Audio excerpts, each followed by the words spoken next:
Almost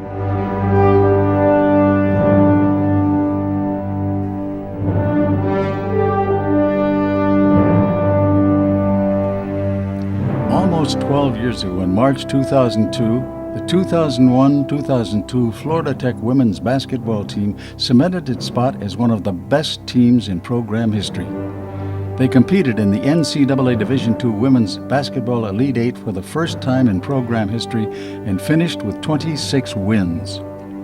Led by head coach John Reynolds, the 2001-2002 team consisted of Sarah Awe, Felicia Bell Brown, Tiana Caravano Anderson, Shayla Fisher, Natasha Griffin Russell, Kara Jevitt Evers, Dina McCauley DePina, Delisha Phillips Lewis, Larissa Reynolds Luther, Nicole Smith Brown, Stacy Toller, and Chantel Peaches Williams. The Panthers went the entire season without losing consecutive games to finish with a 26-6 overall record. The squad won 13 of their first 15 games to start the season. They steamrolled through the Sunshine State Conference, finished with an 11-3 SSC record, and were co-SSC regular season champions with Rollins College. Riding a 5-game winning streak, the Panthers hosted the 2002 SSC Women's Basketball Tournament, where they met Rollins in the championship game. FIT came out victorious by a 59-56 score to win the tournament championship. 3 Panthers scored in double figures. Natasha Griffin Russell recorded a double-double with 15 points and 18 rebounds.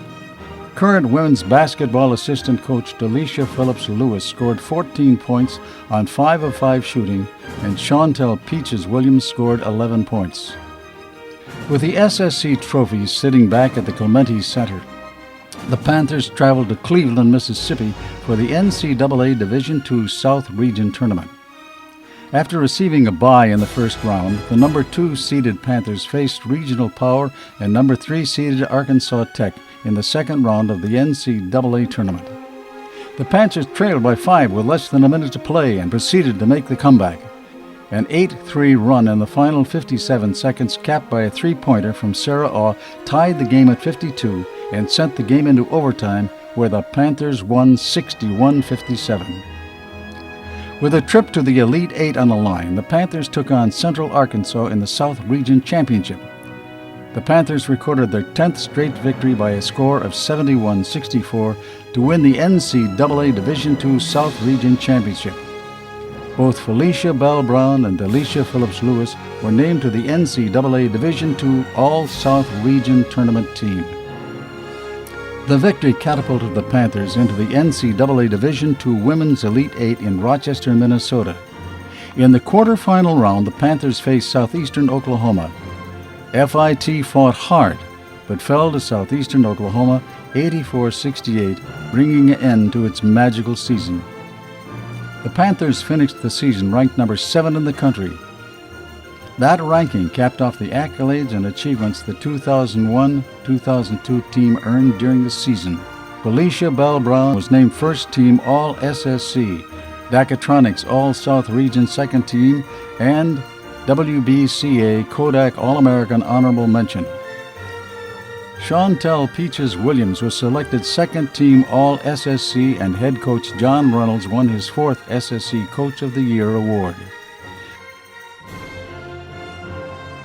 The 2001-2002 women's basketball team still has a hold on the program today. Felicia Bell Brown, Natasha Griffin Russell, and Chantel Peaches Williams finished their careers playing in 118 consecutive games, a program record. Also, Bell finished her career with 741 field goals made, the second most in school history. Griffin finished with the second most made free throws in school history with 414.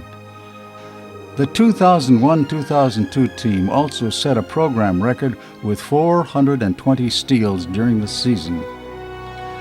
The biggest footprint left by the 2001-2002 team is that it remains the only squad in school history to reach the NCAA Division II Elite Eight.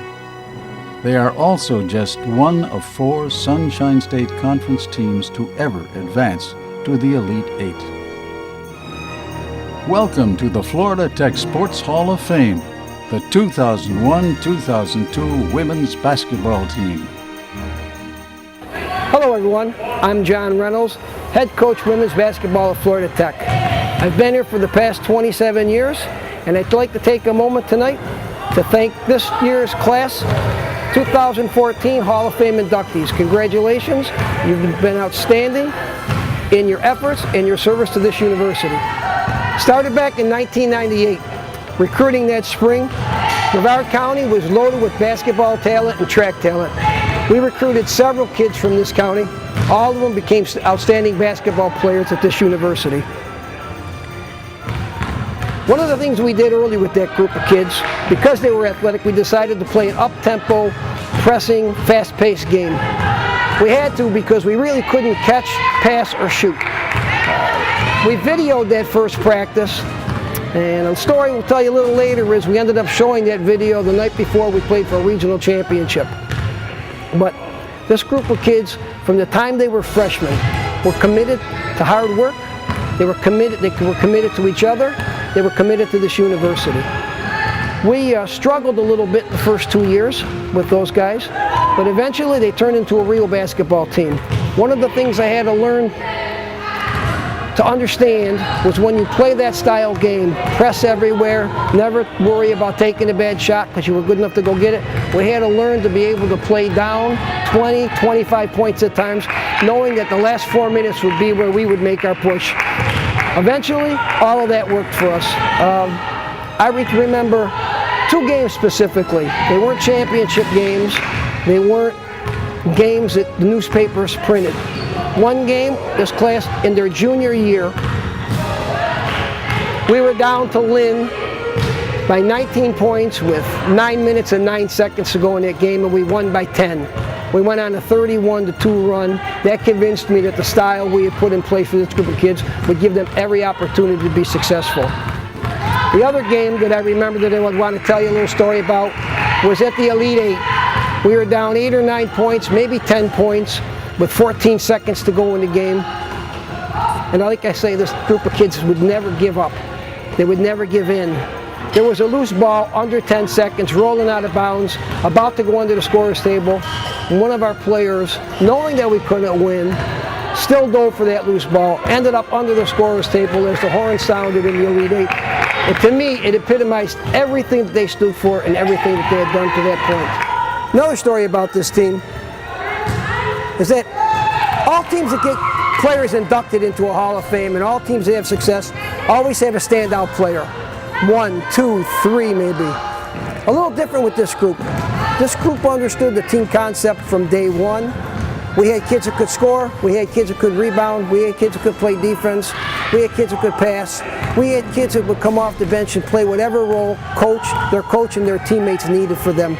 I think the thing that stood out to me more so than with any other team I've coached, that this team always knew, that every player on this team always knew their role. Everyone was committed to the success of the group. No one was selfish, never. Great teammates, outstanding group of kids, evidenced by their graduation rate while they were here and the success they've had throughout their years since they've left Florida Tech. I'm proud of each and every one of them. In the last 10 or 12 years, they do stay in contact with me. They're probably a little bit better than I am at it. I have new groups of kids, but it's part of the foundation they've laid that's helped us be successful for the years that followed. I want to take a moment to thank all of you guys for everything you've meant to me, for everything you've meant to this program. Like all true players and all great players, it's not so much what you took from Florida Tech, it's what you left. And every time I walk in that gym, I know that each and every one of you have left part of your hearts there. I thank you for that. I thank you for the example you've set, the foundation you've helped build for the players we have today. Thank you. Money. Good luck to y'all.